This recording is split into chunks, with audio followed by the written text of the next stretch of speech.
so I think I might have a bit of a problem.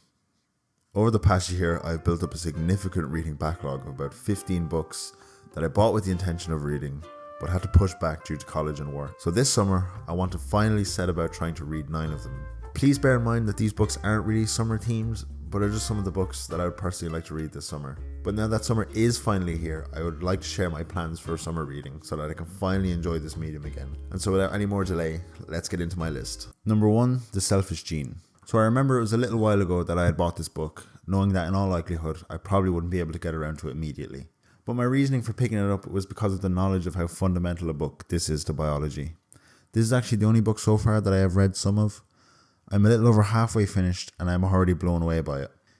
It centers on a discussion of evolution, except this time through the lens of genes, which Dawkins, who is the author, posits are the basic units of evolution and not species themselves, which kind of leads into a lot of really cool conversations. Like a lot of the things about evolution, he kind of debunks as central to what evolution actually is, which I found really, really interesting. But if it continues going how it's going, I honestly could not recommend the book enough for anyone who is interested in science, biology, or nature.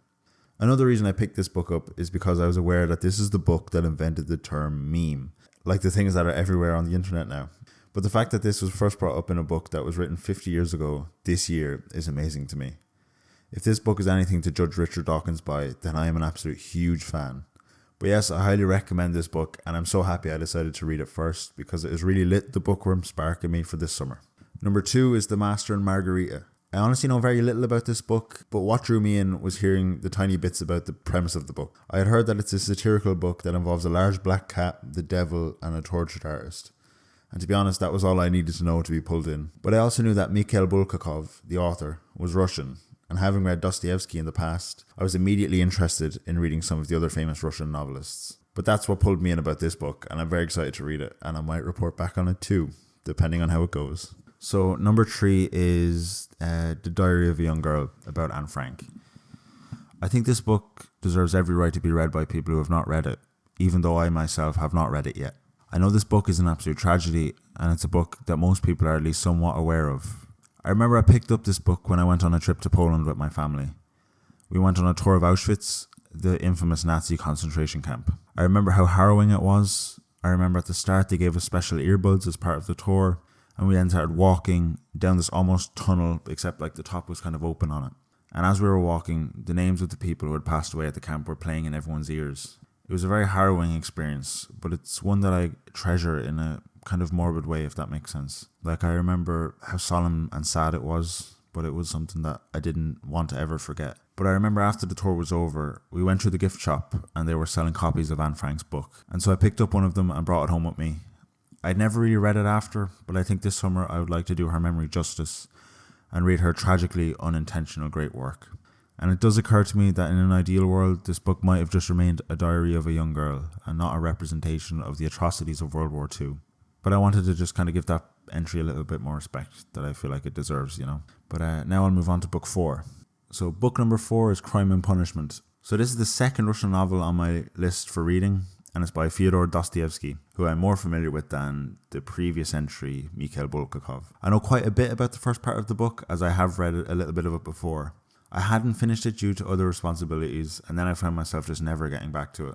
Until now, that is, anyway. But I remember this book centered on a young man named Raskolnikov, a poor college dropout who is quite shut out from the world, who tries to navigate the complex decision of premeditated murder. And how even when seeming completely morally and socially justified, it is not as rational an act as it might seem. Essentially, as far as I'd gotten before, this book is a moral evaluation of the seeming righteousness of seemingly justified murder. Of course, I might be wrong, but that was just my evaluation insofar as I had gotten into the book. But I know that may change as I go this time around. But regardless, I found the book very interesting overall, and I am very looking forward to finally seeing what will happen next. So number 5 is Genius. This is a bit of a different book. This book is about the legendary physicist Richard Feynman, one of the brightest minds to ever exist. I had originally picked this book up after reading the Oppenheimer biography that the movie was based on. I found that book exceptional in its level of detail. I remember it was so diligently written that it took over 20 years to finish. I remember that fact. But I then became interested in some of the other scientists, like Richard Feynman, who was present in the movie in small parts. I think I actually got it as a gift the Christmas before last, so it has definitely been sitting there for a good while now, and I think it is about time that I finally get around to reading it. So at number 6 is Plato's The Republic, the first overtly philosophical book, which might be a little strange. I've always wanted to read philosophy in the form of books.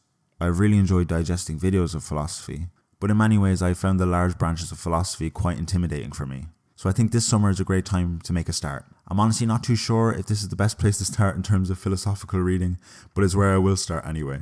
Obviously, I think Plato needs quite little introduction as he is one of the most famous philosophers in history, but I will be jumping in, hopefully not at the deep end too much in reading this book, and I hope to learn a little bit more about philosophy. Now moving on to the next book. My next book of the summer is Friedrich Nietzsche's Beyond Good and Evil. Again, I know quite little about this book to be honest, but again it stems from wanting to get really involved with the original works of great philosophy. I've been well aware of Nietzsche for quite some time and some of his work, but I feel like I need to truly immerse myself in his books to know him truly. That's the reason I originally picked this up. I've always had an interest in philosophy and want to get involved and read more about it so that I can enhance my own understanding of different perspectives. But yeah, that and The Republic, they both stem from just wanting to broaden my horizons in terms of philosophy. Now I know I might be jumping in like at the very, very deep end, but I think that's just where I'll start and sure I can always reevaluate afterwards. Famous last words. So moving on, promptly. The next book is The Idiot. So this is another book by Dostoevsky, except I haven't read this one at all, and I know next to nothing about the book. Period. Unfortunately, I have very little to say about this book, except that I remember hearing someone talk about it a little while ago, and I felt like it was something that I would definitely love to read. I can't really remember what it was now that got me interested. I've been sitting on this book for quite a long time now, to be honest, and like some of the other books I've had for a while, I'm looking forward to getting to know the book and some of Dostoevsky's books a bit more. So yeah, I'm looking forward to reading this one regardless.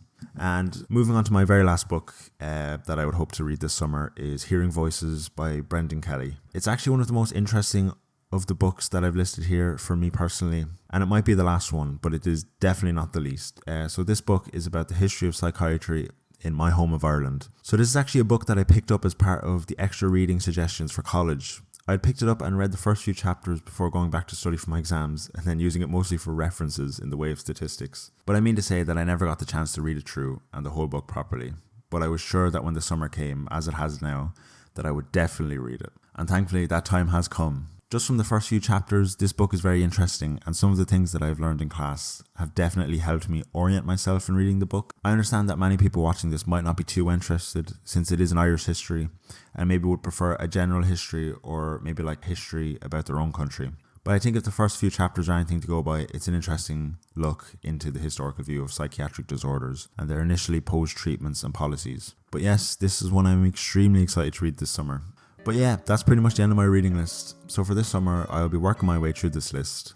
I might make a follow-up at the end of the summer and talk about what I thought about these books maybe. I'm honestly unsure of what engagement will be like on this video, but if you're watching, please do let me know in the comments if that is something you might like to see. Also, please let me know if you have your own reading list for the summer, or even if you don't, just let me know in the comments what you're reading and we can have a discussion about it. But I think that's my personal list for the summer anyway. I hope you enjoyed the video, or maybe just got some interesting ideas for reads this summer and what I thought of the books I did read. But yeah, that's the end of this video. So please, if you enjoyed, make sure to like and subscribe for more, and thank you so much for watching this far. I hope you have a great day and a great summer of reading and not reading. I'll see yous. Goodbye.